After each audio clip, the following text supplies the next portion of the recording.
Bonjour à tous et à toutes, ici Pharo Sadius. Je vais donc vous parler du nouveau DLC de Rogue Trader, le DLC Lex Imperialis, qui est sorti justement il y a de cela une semaine. Je l'ai terminé et j'ai passé quand même un super moment sur ce DLC. Ce DLC apporte une nouvelle classe, une nouvelle origine, un compagnon, une romance et une petite série de quêtes. Donc pour ce qui est de l'origine Arbitrator, c'est vraiment cool. Il y a une spé fusil à pompe, une spé bouclier, ainsi qu'une spé debuff, vraiment assez cool. C'est une très bonne origine. Ça vaut pas le Psyker malheureusement. Donc je maintiens quand même que c'est quand même beaucoup plus plaisant de jouer le Psyker, surtout pour les choix et la versatilité du Psyker. Pas pour rien que Allcat a sous-entendu qu'ils vont transformer le Psyker en classe dans Dark Heresy parce que c'est beaucoup trop fort d'avoir une origine Psyker et devoir avoir toutes les classes derrière. Voilà. Et la classe rajoutée, c'est le Surveillant.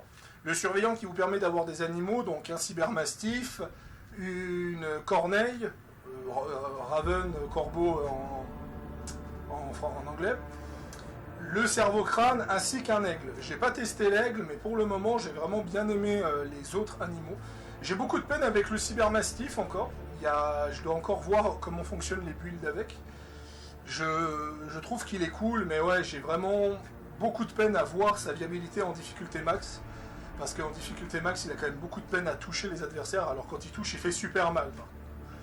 Pour ce qui est de l'aigle, je ne l'ai pas essayé. Pour ce qui est du cerveau-crâne, je l'ai testé un tout petit peu.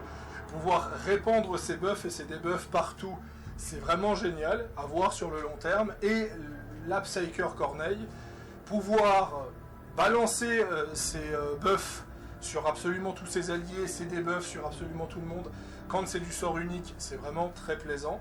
Et son ulti qui transforme n'importe lequel de vos attaques en dégâts de zone, et ben c'est dévastateur, surtout si vous jouez avec un second Psyker dans votre rang.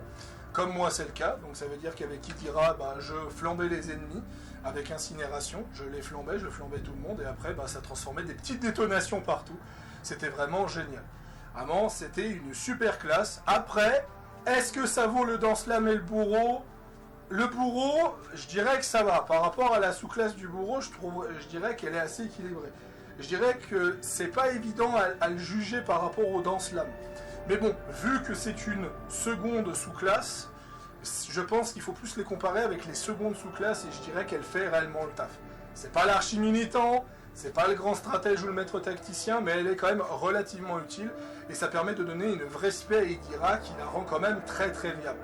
Donc moi, je crache pas dessus. Pour ce qui est de la romance avec le Proctor Solomon Antar, eh ben c'est intéressant. J'ai passé un excellent moment, mais effectivement, la romance, elle est un peu cucu dans sa première partie. On a un petit peu cette impression que c'est Baldur's Gate 3 avec les compagnons qui forcent au niveau des romances et ce genre de choses, avec des phrases, mais vraiment clichés à l'eau de rose.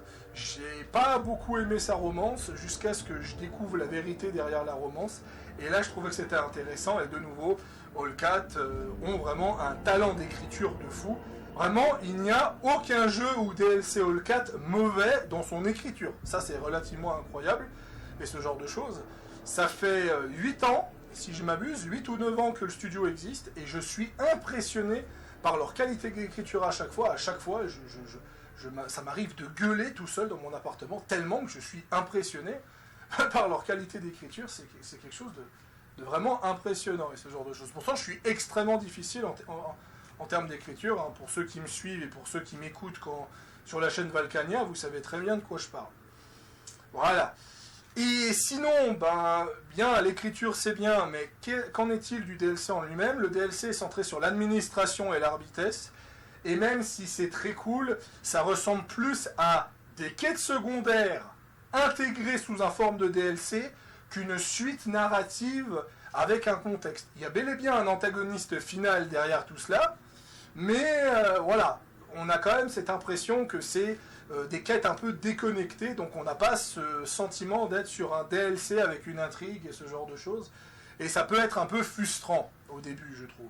Mais ça va mieux. Maintenant, ça va mieux, j'ai pas trop à me plaindre et ce genre de choses. J'ai quand même passé un super moment, mais c'était, je trouve, très perturbant sur le long terme. Voilà. Mais ça, c'est globalement mon avis sur le DLC en général. Il est un peu plus court que Void of Shadow. Faut je dirais quoi, allez, si vous faites toutes les quêtes du DLC en même temps, ouais, je dirais 7-8 heures, quoi. 7-8 heures à peu près. Je dirais que Void of Shadow, on est plus proche des 10-12, voilà. Alors oui, All Cap dit 15, mais en vérité, c'est quand même très dur à juger 15, parce que qu'est-ce qui compte? Est-ce qu'il compte les missions? Est-ce qu'il compte toutes les phases de dialogue et ce genre de choses? Je pense que si on compte toutes les phases de dialogue, plus les dialogues de romance, plus les dialogues qu'on a sur le vaisseau, plus les phases de dialogue quand le Proctor ou Kibella interviendrait dans la quête principale, oui, on arriverait à 15, mais voilà, c'est un peu tiré par les cheveux, je trouve.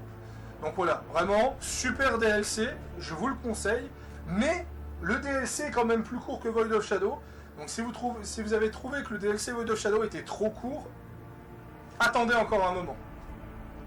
Et dernier point assez important, le boss final de l'ex-impérialiste est 100 fois plus facile que le boss final de Void of Shadow, donc n'hésitez pas à prendre du recul, n'hésitez pas justement à prendre votre temps. Voilà, il n'y a pas de course et ce genre de choses. Je dirais que la seule chose qui est regrettable, c'est que le DLC arrive trop tard, dans le sens où il faut être vers tiers, mi-acte 2 pour qu'il commence, pour qu'il se termine vers la toute fin acte 4. Là, littéralement, ce qui me reste à faire dans le jeu, c'est aller voir le Seigneur Inquisiteur pour affronter le chaos, donc je suis vers la fin, quoi. Voilà, j'espère que cet avis vous aura plu. C'était donc Pharo Sadus, c'était une petite vidéo sur mon avis de ce DLC et ce genre de choses, et je pense que je vous ferai un avis complet sur Dark Heresy, parce que je suspecte que Dark Heresy va arriver avant le 3e DLC de Rogue Trader. Voilà, peut-être fin d'année, peut-être l'année prochaine, mais vu comme ils sont en train de teaser chaque semaine le jeu, je me suis dit non, il va sortir fin d'année, voire début d'année prochaine à coup sûr. Allez, je vous dis à plus tout le monde.